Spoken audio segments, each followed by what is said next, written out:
Good morning, good morning, good morning. It's Pastor Clayton here, just coming to you once again. I just want to say that come unto me, all you who are heavy laden, and I will give you rest. Matthew 11:28. Matthew 11:29 says, take my yoke upon you and learn of me. And Matthew 11:30 says, for my yoke is easy and my burden is light. What I'm talking about this morning is that sometimes we struggle with how in the world do God work for me? I pray, I go to God, I ask Him things, but nothing happens. I seek Him early, often, late, nothing happens.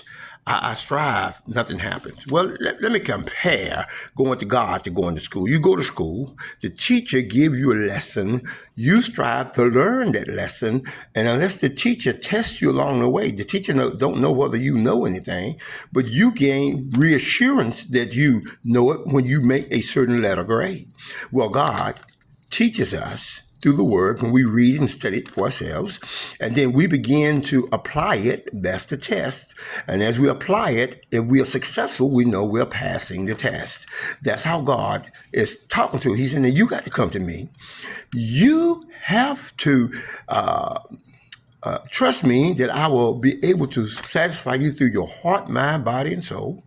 And you got to take my yoke upon you. In other words, Jesus says, you got to work with me and I will work with you, because my yoke is easy and my burden is light. I'm not going to put you through any more than you can bear, but you have to want it for yourself. I often tell young people, discover your why. Why are you doing what you're doing? Why are you serving God in the first place? Well, I serve Him because God so loved me that He gave His only begotten Son, that whosoever believes in Him shall not perish, but have everlasting life. Then He hung, bled, and died on Calvary's cross, and rose from the grave with all power in His hand. And He told me through the Word of God that I could do greater things than He has done. And one of the things I can do, I can transform my life by believing and trusting Him and doing what He said. God bless you. Have a smile upon you. This has been Pastor Clayton.